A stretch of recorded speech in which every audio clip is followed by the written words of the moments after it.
हरे कृष्णा, जय श्री हरि। प्रिय भक्तों, इस व्रत को करने से समस्त इच्छाएं पूर्ण होती हैं और बृहस्पति महाराज प्रसन्न होते हैं। धन, विद्या, पुत्र तथा मनोवांछित फल की प्राप्ति होती है। परिवार में सुख तथा शांति रहती है। इसलिए ये व्रत सर्वश्रेष्ठ और अति फलदायक है। तो चलिए सुनते हैं बृहस्पतिवार की व्रत कथा। बृहस्पतिवार व्रत कथा इस प्रकार है। भारतवर्ष में एक प्रतापी और दानी राजा राज्य करता था। वो नित्य गरीबों और ब्राह्मणों की सहायता करता था। ये बात उसकी रानी को अच्छी नहीं लगती थी। वो ना ही गरीबों को दान देती, ना ही भगवान का पूजन करती थी और राजा को भी दान देने से मना किया करती थी। एक दिन राजा शिकार खेलने वन को गए हुए थे तो रानी महल में अकेली थी। उसी समय बृहस्पति देव साधु वेश में राजा के महल में भिक्षा के लिए गए और भिक्षा मांगी।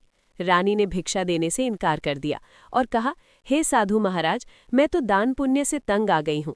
मेरा पति सारा धन लुटाते रहते हैं। मेरी इच्छा है कि हमारा धन नष्ट हो जाए, फिर न रहेगा बांस, ना बजेगी बांसुरी। साधु ने कहा, देवी, तुम तो बड़ी विचित्र हो। धन संतान तो सभी चाहते हैं, पुत्र और लक्ष्मी तो पापी के घर भी होने चाहिए।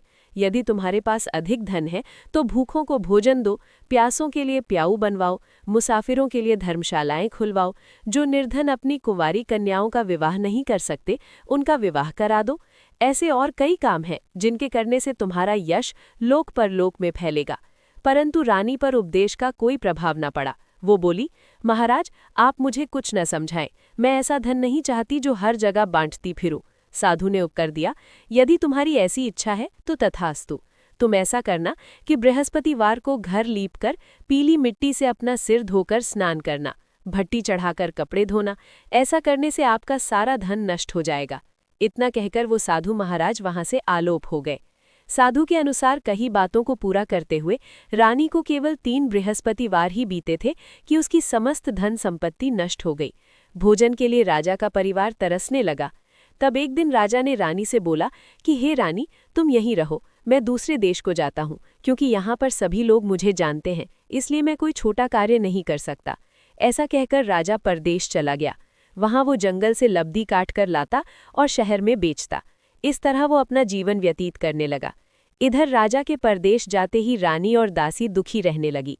एक बार जब रानी और दासी को 7 दिन तक बिना भोजन के रहना पड़ा तो रानी ने अपनी दासी से कहा, हे दासी, पास ही के नगर में मेरी बहन रहती है, वो बड़ी धनवान है। तू उसके पास जा और कुछ ले आ ताकि थोड़ी बहुत गुजर बसर हो जाए। दासी रानी की बहन के पास गई। उस दिन गुरुवार था और रानी की बहन उस समय बृहस्पतिवार व्रत की कथा सुन रही थी। दासी ने रानी की बहन को अपनी रानी का संदेश दिया, लेकिन रानी की बड़ी बहन ने कोई उत्तर नहीं दिया। जब दासी को रानी की बहन से कोई उत्तर नहीं मिला तो वो बहुत दुखी हुई और उसे क्रोध भी आया।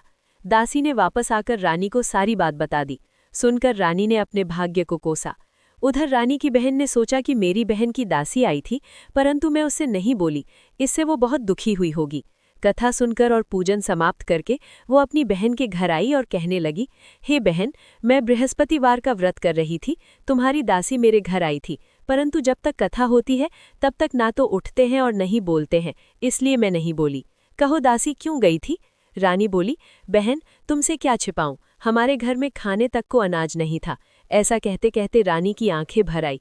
उसने दासी समेत पिछले 7 दिनों से भूखे रहने तक की बात अपनी बहन को विस्तार पूर्वक सुना दी। रानी की बहन बोली, देखो बहन, भगवान बृहस्पति देव सबकी मनोकामना को पूर्ण करते हैं। देखो, शायद तुम्हारे घर में अनाज रखा हो। पहले तो रानी को विश्वास नहीं हुआ, पर बहन के आग्रह करने पर उसने अपनी दासी को अंदर भेजा तो उसे सचमुच अनाज से भरा एक घड़ा मिल गया। ये देखकर दासी को बड़ी हैरानी हुई।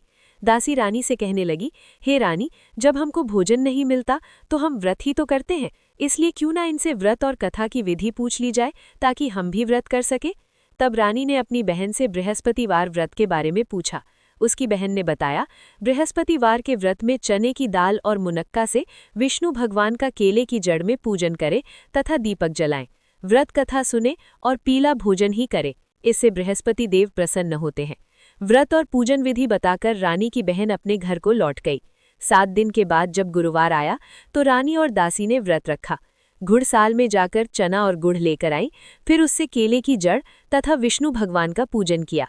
अब पीला भोजन कहाँ से आए, इस बात को लेकर दोनों बहुत दुखी थे।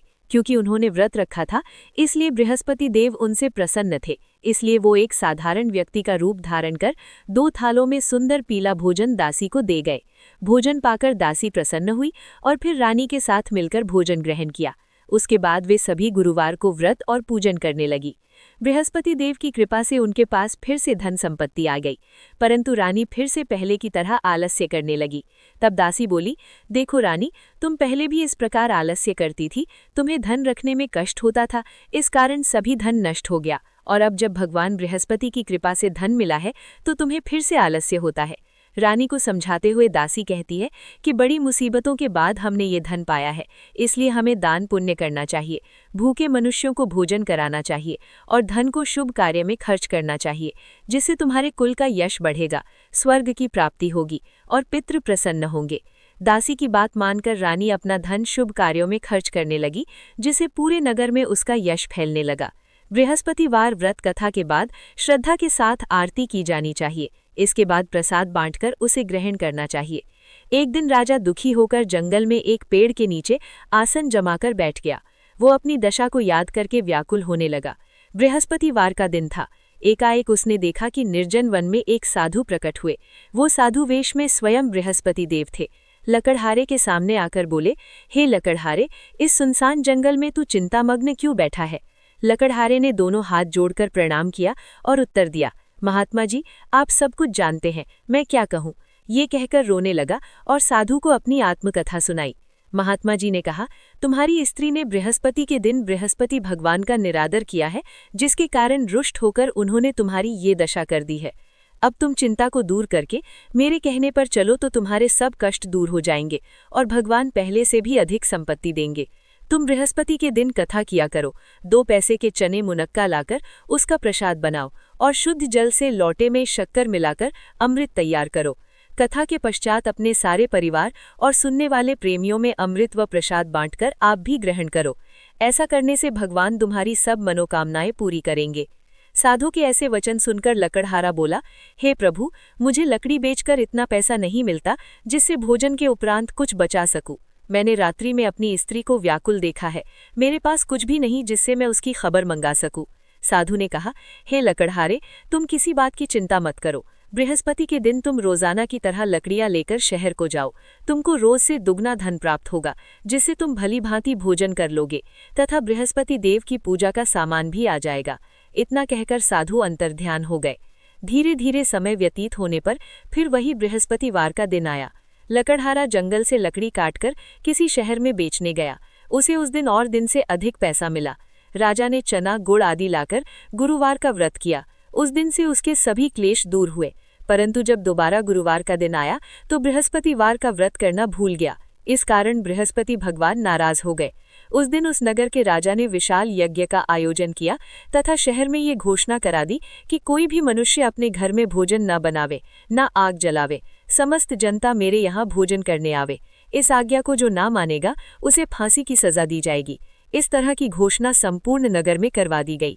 राजा की आज्ञा अनुसार शहर के सभी लोग भोजन एक करने गए, लेकिन लकड़हारा कुछ देर से पहुंचा, इसलिए राजा उसको अपने साथ घर ले गए और ले जाकर भोजन करा रहे थे तो रानी की दृष्टि उस खूंटी पर पड़ी जिस पर उसका हार लटका हुआ था। वो वहां पर दिखाई नहीं दिया। रानी ने निश्चय किया कि मेरा हार इस मनुष्य ने चुरा लिया है। उसी समय सिपाहियों को बुलाकर उसको कारागार में डलवा दिया। जब लकड़हारा कारागार में पड़ गया तो वो बहुत दुखी होकर विचार करने लगा कि ना जाने कौन से पूर्व जन्म के कर्म से मुझे ये दुख प्राप्त हुआ है, और उसी साधु को याद करने लगा जो कि जंगल में मिला था। उसी समय तत्काल बृहस्पति देव साधु के रूप में प्रकट हुए और उसकी दशा को देखकर कहने लगे, अरे मूर्ख, तूने बृहस्पति देव की कथा नहीं करी, इस कारण तुझे दुख प्राप्त हुआ है।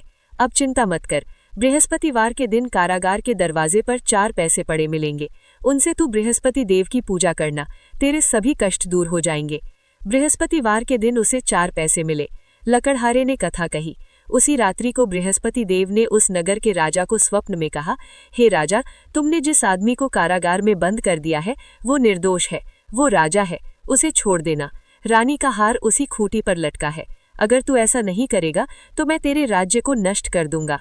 इस तरह रात्रि के स्वप्न को देखकर राजा प्रातःकाल उठा और खूंटी पर हार देखकर लकड़हारे को बुलाकर क्षमा मांगी तथा लकड़हारे को योग्य सुंदर वस्त्र आभूषण देकर विदा कर दिया। बृहस्पति देव की आज्ञा अनुसार लकड़हारा अपने नगर को चल दिया। राजा जब अपने नगर के निकट पहुंचा तो उसे बड़ा आश्चर्य हुआ। नगर में पहले से अधिक बाग, तालाब, कुएं तथा बहुत सी धर्मशाला, मंदिर आदि बन गई हैं। राजा ने पूछा, ये किसका बाग और धर्मशाला है? तब नगर के सब लोग कहने लगे, ये सब रानी और दासी के हैं। तो राजा को आश्चर्य हुआ और गुस्सा भी आया। जब रानी ने ये खबर सुनी कि राजा आ रहे हैं तो उन्होंने दासी से कहा कि हे दासी, देख राजा हमको कितनी बुरी हालत में छोड़ गए थे, हमारी ऐसी हालत देखकर वो लौट न जाए, इसलिए तू दरवाजे पर खड़ी हो जा। आज्ञा अनुसार दासी दरवाजे पर खड़ी हो गई। राजा आए तो उन्हें अपने साथ लाई। तब राजा ने क्रोध करके अपनी रानी से पूछा कि ये धन तुम्हें कैसे प्राप्त हुआ है? तब उन्होंने कहा, हमें ये सब धन बृहस्पति देव के इस व्रत के प्रभाव से प्राप्त हुआ है।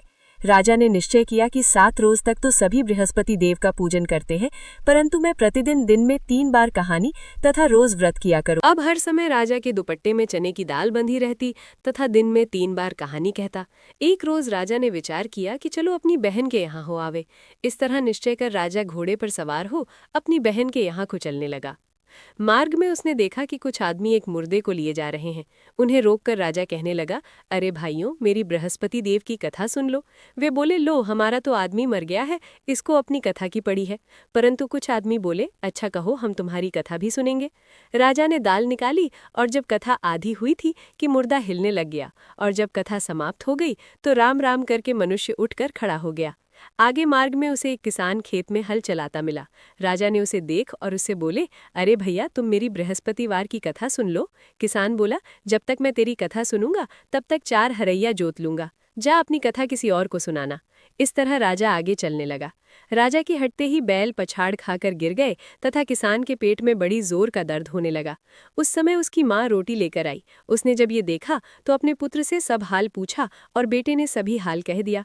तो बुढ़िया दौड़ी दौड़ी उस घुड़सवार के पास गई और उससे बोली कि मैं तेरी कथा सुनूंगी, तू अपनी कथा मेरे खेत पर चलकर ही कहना। राजा ने बुढ़िया के खेत पर जाकर कथा कही, जिसके सुनते ही वो बैल उठ खड़े हुए तथा किसान के पेट का दर्द भी बंद हो गया। राजा अपनी बहन के घर पहुंचा। बहन ने भाई की खूब मेहमानी की। दूसरे रोज प्रातःकाल राजा जागा तो वो देखने लगा कि सब लोग भोजन कर रहे हैं। राजा ने अपनी बहन से कहा, ऐसा कोई मनुष्य है जिसने भोजन नहीं किया हो, मेरी बृहस्पतिवार की कथा सुन ले। बहन बोली, हे भैया, ये देश ऐसा ही है कि पहले यहाँ लोग भोजन करते हैं, बाद में अन्य काम करते हैं। अगर कोई पड़ोस में हो तो देख आऊं। वो ऐसा कहकर देखने चली गई, परंतु उसे कोई ऐसा व्यक्ति नहीं मिला जिसने भोजन न किया हो। अतः वह एक कुम्हार के घर गई जिसका लड़का बीमार था। उसे मालूम हुआ कि उनके यहाँ 3 रोज से किसी ने भोजन नहीं किया है। रानी ने अपने भाई की कथा सुनने के लिए कुम्हार से कहा। वह तैयार हो गया। राजा ने जाकर बृहस्पतिवार की कथा कही, जिसको सुनकर उसका लड़का ठीक हो गया। अब तो राजा की प्रशंसा होने लगी। एक रोज राजा ने अपनी बहन से कहा कि हे बहन, हम अपने घर को जाएंगे, तुम भी तैयार हो जाओ। राजा की बहन ने अपनी सास से कहा। सास ने कहा, हाँ चली जा, परंतु अपने लड़कों को मत ले जाना, क्योंकि तेरे भाई के कोई औलाद नहीं है। बहन ने अपने भैया से कहा, हे भैया, मैं तो चलूंगी पर कोई बालक नहीं जाएगा। राजा बोला, जब कोई बालक नहीं चलेगा तब तुम ही क्या करोगी? बड़े दुखी मन से राजा अपने नगर को लौट आया। राजा ने अपनी रानी से कहा, हम निर्वंशी हैं, हमारा मुंह देखने का धर्म नहीं है और कुछ भोजन आदि नहीं किया। रानी बोली, हे प्रभु, बृहस्पति देव ने हमें सब कुछ दिया है, वो हमें औलाद अवश्य देंगे। उसी रात को बृहस्पति देव ने राजा से स्वप्न में कहा, हे राजा, उठ, सभी सोच त्याग दे, तेरी रानी गर्भ से है। राजा को ये बात सुनकर बड़ी खुशी हुई। 9वें महीने में उसके गर्भ से एक सुंदर पुत्र पैदा हुआ। तब राजा बोला, हे रानी, स्त्री बिना भोजन के रह सकती है पर बिना कहे नहीं रह सकती। जब मेरी बहन आवे तो मुझसे कुछ कहना मत। रानी ने सुनकर हाँ कर दिया। जब राजा की बहन ने ये शुभ समाचार सुना तो वह बहुत खुश हुई तथा बधाई लेकर अपने भाई के यहाँ आई। घोड़ा चढ़कर तो नहीं आई, गधा चढ़ी आई। राजा की बहन बोली, भाभी, मैं इस प्रकार न कहती तो तुम्हें औलाद कैसे मिलती? बृहस्पति देव ऐसे ही हैं, जैसी जिसके मन में कामनाएं हैं, सभी को पूर्ण करते हैं। जो सद्भावना पूर्वक बृहस्पतिवार का व्रत करता है एवं कथा पढ़ता है अथवा सुनता है, दूसरों को सुनाता है, बृहस्पति देव उसकी सभी मनोकामनाएं पूर्ण करते हैं। भगवान बृहस्पति देव उसकी सदैव रक्षा करते हैं। संसार में जो मनुष्य सद्भावना से भगवान जी का पूजन व्रत सच्चे हृदय से करते हैं तो उनकी सभी मनोकामनाएं पूर्ण करते हैं। जैसी सच्ची भावना से रानी और राजा ने उनकी कथा का गुणगान किया तो उनकी सभी इच्छाएं बृहस्पति देव जी ने पूर्ण की थीं। इसीलिए पूर्ण कथा सुनने के बाद प्रसाद लेकर जाना चाहिए। हृदय से उसका मनन करते हुए जयकारा बोलना चाहिए। बोलो बृहस्पति देव की जय, भगवान विष्णु की जय। अगर आपको ये वीडियो पसंद आया हो तो इसे लाइक करें, शेयर करें और हमारे चैनल सिन्हास एडिटिंग शॉर्ट्स को सब्सक्राइब करना न भूलें। मिलते हैं अगली वीडियो में। जय श्री हरि।